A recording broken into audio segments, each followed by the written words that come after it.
आइए देखते हैं कि सीबीएसई ने क्या एक नया सर्कुलर सेंड किया है ओएमआर शीट के रिगार्डिंग। तो 17 नवंबर को उन्होंने एक नया सर्कुलर जारी किया है जिसका सब्जेक्ट है important information for student and evaluators regarding. तो इसमें उन्होंने बताया है कि ओएमआर शीट जो स्टूडेंट फिल करेंगे तो कैसे फिल करेंगे और किसको करेक्ट वे कहा गया है और किसको इनकरेक्ट। तो आइए हम लोग देखते हैं कि क्या दिया हुआ है। ठीक है, तो देख रहे होंगे क्वेश्चन नंबर फर्स्ट में इसमें लिखा हुआ है कि आपको कैसे इसको फिल करना है। तो फर्स्ट में ये है कि आपको 4 सर्कल्स दिख रहे हैं और उसके बगल में एक बॉक्स दिख रहा है, उसके बगल में एक सर्कल दिख रहा है। तो अगर फर्स्ट के आंसर में फर्स्ट यानी वो ए है, फिर सेकंड बी है, फिर सी है, फिर डी है, तो अगर फर्स्ट को आपने सर्कुलेट पूरा ब्लैक कर दिया है, डार्कन कर दिया है और इस बॉक्स में जो बॉक्स दिख रहा है उसमें आपने ए लिख दिया है, तो उस कंडीशन में ये आंसर आपका करेक्ट है, यानी ये मेथड आपका करेक्ट है। नंबर 2 में चले तो देखिए उसमें भी क्या है कि ए को सर्कल कर दिया बट बॉक्स में आपने अगर बी लिख दिया तो उस कंडीशन में ये आंसर भी सही होगा, लेकिन इसका जो करेक्ट आंसर होगा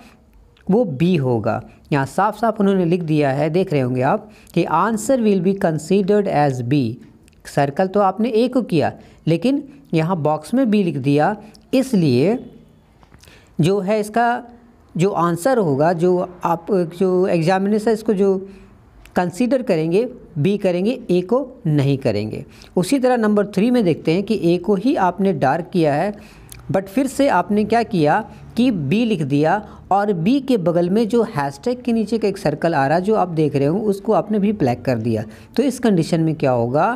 कि answer will not be evaluated. मतलब आपने अगर ऐसा कर दिया, जो हैशटैग के नीचे का जो सर्कल ब्लैक कर दिया, इसका मतलब इस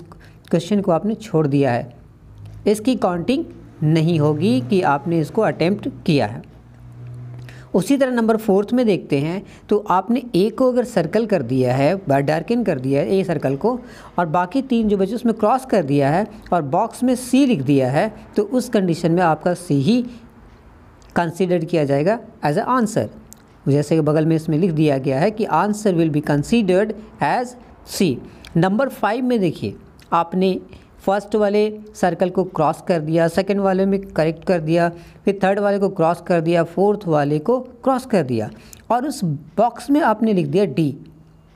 तो वैसे कंडीशन में answer will be considered as D, यानी कि इसका आंसर डी होगा। यानी कुल मिलाकर देखा जाए तो बॉक्स में जो आंसर आप मेंशन करेंगे, चाहे वो ए हो, चाहे बी हो, चाहे सी, चाहे डी, उसी को कंसीडर किया जाएगा एज अ करेक्ट आंसर।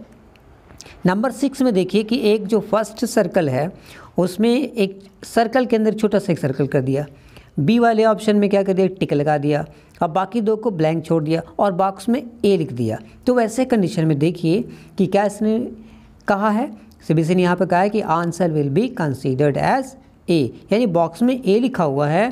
तो ए ही कंसीडर किया जाएगा कि आपका आंसर ए है, जो अटेम्प्ट किया उसमें आपने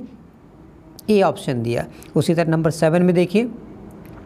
कुछ भी आप सर्कल के साथ कुछ भी कर दें, सर्कल के साथ कुछ भी कर दे बट बॉक्स में जो आप लिखेंगे वही आपका आंसर होगा। तो नंबर 7 में देखिए कि सी लिखा हुआ आपके बॉक्स में, तो ऐसे कंडीशन में ये कह रहा है कि answer will be considered as C. Number 8 में चलते हैं तो 8 में आप सर्कल्स के साथ देख सकते हैं कैसे कैसे डिज़ाइन बनाया गया है, बट आपका जो बॉक्स है उसमें लिखा हुआ है बी। नंबर 8 की बात कर रहा हूँ, तो आंसर क्या है, answer will be considered as B. यानी कुल मिलाकर यहाँ पर है कि बॉक्स में जो लिखेंगे वही आंसर, करेक्ट आंसर वही होगा और उसी को एग्जामिनर चेक भी करेंगे। यानी इसको जो इवैल्यूएट करेंगे, इवैल्यूएटर, वो आपको सीधा सीधा कहेंगे कि जो आपने बॉक्स में लिखा वही आंसर को हम मानेंगे। नंबर 9 में भी देख सकते हैं उसी तरह कि बी लिखा हुआ है बॉक्स में, तो उसमें बी ऑप्शन है, क्या भाई लिखा हुआ है क्या कि answer will be considered as B. Number 10 में देखिए कि एक में पूरा डार्क भी कर दिया, 9 में जैसे देख रहे हैं कि डार्क भी कर दिया, दो को, एक में क्रॉस कर दिया, एक में सही कर दिया और 2 को ब्लैंक छोड़ दिया। लेकिन बॉक्स में बी लिखा तो आंसर कौन हुआ? बी, यानी उसी को आपको काउंट किया जाएगा, उसी आंसर को काउंट किया जाएगा। नंबर 10 में देखिए कि 2 सर्कल को छोड़ दिए ब्लैंक, थर्ड वाले में करेक्ट कर दिए डार्क करने के बाद, और जो फोर्थ नंबर यानी डी जो होगा उसको भी डार्क कर दिए, लेकिन बॉक्स में सी लिखे तो उस कंडीशन में क्या कहा गया कि answer will be considered as C, यानी कि बॉक्स में जो लिखा उसी को उसने कंसीडर किया कि ये इसका आंसर आपने दिया है। नंबर 11 में उसी तरह आप देख सकते हैं कि क्या किया कि फर्स्ट 3 सर्कल को ब्लैंक छोड़ दिया, छोड़ने के बाद क्या हुआ कि जो नंबर डी था उसमें कितने खूबसूरत सा एक डिज़ाइन बना दिया, बट जो आपका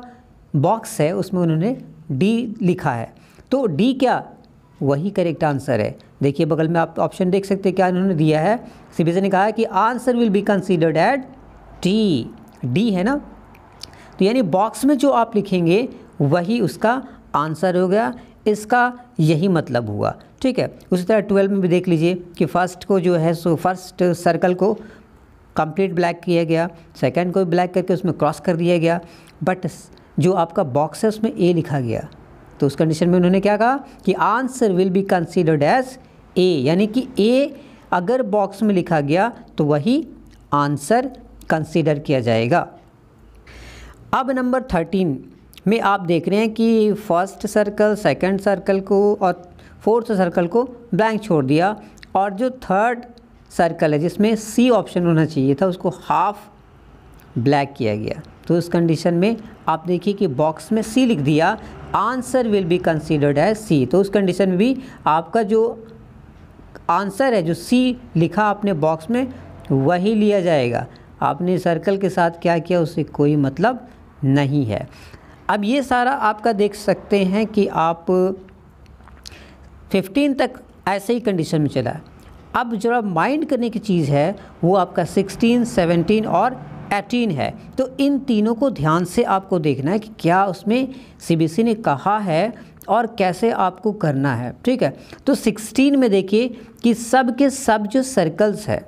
ब्लैंक छोड़ दिया गया, बट बॉक्स में बी लिख दिया गया, उसके बगल वाले सर्कल को भी ब्लैंक छोड़ दिया गया, तो उस कंडीशन में answer will be considered as B, यानी कि आप सर्कल करो या नहीं करो उससे सीबीएसई को कोई मतलब नहीं, एग्जामिनर को कोई मतलब नहीं, बॉक्स में आपने क्या लिखा उससे मतलब है। ठीक है, आगे नंबर ये था 16 का। अब 17th में देखिए, 17th में सीबीएसई ने कहा क्या है कि ये है आपका कि जितने भी इसमें सर्कल्स हैं सबको ब्लैंक छोड़ दिया, बॉक्स को भी ब्लैंक छोड़ दिया, और जो हैशटैग का एक सर्कल एक्स्ट्रा दिया हुआ था उसको भी अगर आपने ब्लैंक छोड़ दिया तो ऐसे कंडीशन में क्या होगा, सीबीएसई ने ऐसे में कहा है कि such responses will fall under UFM, hence assistant superintendent must inform and check in the exam room. इसका मतलब यूएफएम का मतलब क्या है, यूएफएम का मतलब है कि अनफेयर मीन्स, और ऐसे कंडीशन में आपको जो है सीधे सीधे है कि हो सकता है कि आपका जो रिज़ल्ट है उसको पेंडिंग में डाल दिया जा सकता है। नंबर 18 में देखिए कि फर्स्ट 4 सर्कल्स को ब्लैंक छोड़ा, बॉक्स को भी ब्लैंक छोड़ा, और लास्ट जो हैशटैग वाला सर्कल था उसमें डार्क कर दिया। इसका मतलब है कि question will be considered as not attempted, यानी अगर ऐसा आप करते हैं कि सबको ब्लैंक छोड़ दिए और हैशटैग वाले को डार्क कर दिए, इसका मतलब ये हुआ कि आपने इस क्वेश्चन को अटेम्प्ट नहीं किया, यानी जिस क्वेश्चन को आपको छोड़ना उसमें ऐसे ही आपको करना पड़ेगा, और अगर नहीं करते हो तो वो यूएफएम में आ जाएगा, और जब यूएफएम आ जाएगा तो ये वैसी बात है कि जैसे कि सीबीएसई ने कहा कि आपको पेंसिल का यूज़ नहीं करना है ओएमआर शीट को फिल करने में, अगर आप करते हो तो ये जो है ऐसे ट्रीट किया जाएगा जैसे कि आपने कोई अनफेयर मीन्स यूज़ किया है ड्यूरिंग द एग्जामिनेशन। और आपको मालूम है कि जब भी कोई एग्जामिनेशन में कोई अनफेयर मीन्स का यूज़ होता है तो जो कैंडिडेट होता है उसको पनिशमेंट मिलता है, मे बी उसको एक्सपेल्ड किया जाता है, या हो सकता है कि उसके रिज़ल्ट को पेंडिंग में छोड़ दिया जाता है। तो ये थे सर्कुलर जो सीबीएसई ने कहा है। इस वीडियो में इतना ही, फिर मिलते हैं किसी और इन्फॉर्मेशन के साथ। इस इन्फॉर्मेशन को शेयर करें, लाइक करें। Thank you very much for watching this video.